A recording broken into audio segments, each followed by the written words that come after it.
Hi price allot கர்த்தர் நாமத்துக்கு மகிமை உண்டாவதாக. இன்றைய வேதவசனம் ரோமர் 4ஆம் அதிகாரம் 8ஆம் வசனம் நமக்கு இப்படியாக சொல்லப்படுது. எவனுடைய பாவத்தை கர்த்தர் எண்ணாது இருக்கிறதோ அவன் பாக்கியவான் என்று தாவீது சொல்லியிருக்கிறானே. பவுல் தாவீதை பற்றி சொல்றாரு. அதாவது எவனுடைய பாவத்தை கர்த்தர் மன்னிக்கிறானோ பாக்கியவான்னு சொல்லி தாவீது சொல்லியிருக்காரு சொல்லி பவுல் சொல்றாரு. ஏன்னா தாவீது பார்த்தீங்கன்னா கர்த்தருக்குமா பாவம் செஞ்சுட்டாரு. கர்த்தருக்குமா ஒரு பாவத்தில் வீழ்ந்தார். அந்த பாவத்தை அவரால் வெளியே வர முடியல. அதாவது பரிசுத்தத்துக்காக போறாரு. சங்கீதம் 51 பார்த்தீங்கன்னா அவர் பயங்கரமாக கர்த்தரை நோக்கி விண்ணப்பிக்கிறார். ஆண்டவரே ஆண்டவரே என் மேலே மனம் இருங்க ஆண்டவர், கொஞ்சம் கிருபை காட்டுங்க, கொஞ்சம் இறக்க காட்டுங்க ஆண்டவர், நீசப்பி சுப்பின சுத்திகரிங்க ஆண்டவர், நான் உமக்குறமா பாவம் செஞ்சுட்டேன், பாவத்தை மன்னிங்க சொல்லி அவர் ஏசப்பா நோக்கி விண்ணப்ப வைக்கும் போது ஏசப்பாவுடைய பாவத்தை மன்னிச்சு அவர் ஏந்து போன பரிசுத்த கர்த்தர் ஏசப்பா திருப்பி தாவீது கொடுத்தார். அதாவது தாவீது சொல்றாரு, நான் பாவம் செஞ்ச கர்த்தர் என் பாவத்தை மன்னிச்சாரு அப்படின்னு சொல்லி கர்த்தர் தாவீது உயர்த்துறாரு. பவுல் அதெல்லாம் கோட் பண்றாரு.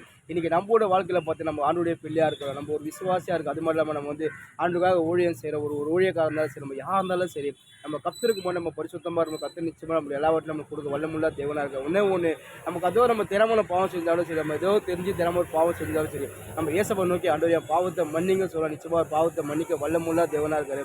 அதாவது ஏசப்பா அவங்க பாவத்தை மன்னிச்சேன்னா திருப்பி அந்த பாவத்தை செய்யக்கூடாது. திருப்பி நம்ம அந்த பாவத்தை செஞ்சுன்னா நம்ம வாழ்க்கை ரொம்ப டேஞ்சராக ஆகிடும். அதாவது நீங்கள் பார்த்தீங்கன்னாக்கா ஒரு ஸ்ரீ விபச்சாரம் செய்கிற அவளை கையை காலமாக பிடிச்சின்னு வந்துடுறாங்க. கை காலமாக பிடிச்சி ஏசப்பா நிறுத்தி எல்லா ஜனங்களும் சொல்கிறாங்க, இவளை கல்லடிச்சு சாகடினா நியாயப்பிரமாணத்தில் இப்படிதான் எழுதி மோச கொடுத்த கடலை இப்படி தான் எழுதியிருக்குன்னு சொல்லி இவளை கல்லடிச்சு சாகணும், ஏன்னா இவளை கையை காலமாக பிடிச்சிட்டு வந்து சொல்லி அங்கே இருக்க ஜனங்கள்லாம் சொல்லும் போது ஏசப்பா உடனே சொல்கிறார், சரி ஓகே அந்த பொண்ணை கல்லடிச்சு சாகடிலாம் ஒன்றும் ப்ராப்ளம் கிடையாது. ஆனால் ஒன்று அதாவது அந்த பொண்ணை நீங்கள் கல்லடிக்க அதாவது நீங்கள் யார் பாவம் செய்யா இருக்கீங்களோ அவங்க அந்த கல்லெடுத்து அந்த பொண்ணை அடிங்கன்னு சொல்லும் போது அங்கே இருக்க யாராலே கல்லத்தை அடிக்க முடியும், ஏன்னா எல்லாமே பாவம் செஞ்சுட்டாங்க.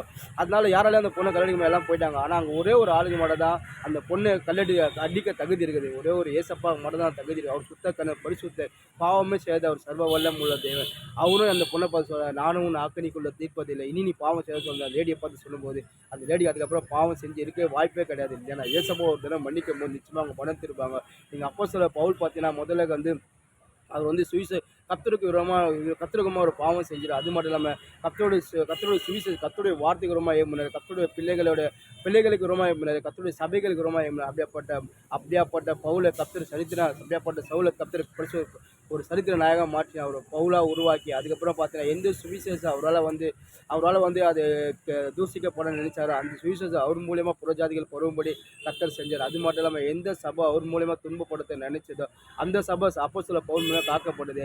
அதான் அப்போஸ்தலர் பவுல் சொல்கிறார், நான் பாவியிலே பிரதான பாவின்னு சொல்லி என் பாவத்தை கர்த்தர் மன்னிச்சா சொல்லி பவுல் அழகாக சொல்கிறார். நம்மளோட வாக்கில் சரி, நம்ம எப்படியாப்பட்ட பாவம் செஞ்சாலும் சரி, நம்ம கர்த்தர் நோக்கி நம்ம ஏசப்பாய் நம்ம என்னோட பாவத்தை நீங்கள் மன்னிக்க சொல்லி நிச்சயமாக பாவத்தை அவர் மன்னிப்பார். அதுக்காக அவர் பிரியமான பிள்ளைகளை சத்துருவையில் விட்டு கொடுக்க மாட்டார், எந்த மனுஷையிலே விட்டு கொடுக்க மாட்டார். நம்ம பாவம் செஞ்சு அவரே நம்மளை தண்டிப்பார். சில நம்மளுக்கு அவரே அடித்து நம்மளுக்கு காயம் பண்ணி கட்டு போடுவார். ஏன்னா அவரோட பிள்ளைகளை யார்கிட்ட விட்டு கொடுப்பார். ஒன்று நம்ம தினமும் பாவம் செஞ்சுட்டா அந்த ஏசப்பான அந்த பாவத்தை நம்மளுக்கு மன்னிக்கும் போது திருப்பி அந்த பாவத்தை செய்யக்கூடாது. யூதாஸ் காரியத்தை பார்த்தீங்கன்னா கர்த்தருமா பாவம் செஞ்சான். அவன் பாவம் செஞ்சு ஒன்று கர்த்தர் பக்கமாக திரும்பி அவன் பாவத்தை மன்னிக்க கர்த்தர் நிச்சயமாக மன்னிச்சிருப்பாரு. அவன் அந்த பாவத்துலேருந்து வெளியே வர முடியாமல் அவன் அப்படியே போதான், அவன் செத்துட்டான், அவன் இறந்தே போயிட்டான். இன்னைக்கு நம்மளோட வாழ்க்கை சரி, பாவம் ரொம்ப டேஞ்சரான விஷயம். நம்ம ஆண்டோடைய பிள்ளையாக இருந்தாலும் சரி, ஒரு விசுவாசம் இருந்தாலும் சரி, நம்ம ஊழியக்காரர் யார் இருந்தாலும் சரி, நம்ம ஆண்டு விரும்பமாக ஒரு நம்ம எதிரே நம்ம பாவம் சொல்ல அப்படி தினமும் பாவம் செஞ்சாலும் கர்த்தர் நிச்சயமாக மன்னிப்பார். ஆனால் மன்னிச்சாலும் திருப்பி அந்த பாவத்தை செய்யாது. என்னுடைய பாவத்தை கர்த்தர் என்ன இருக்கிறோம் பாக்கியவான்.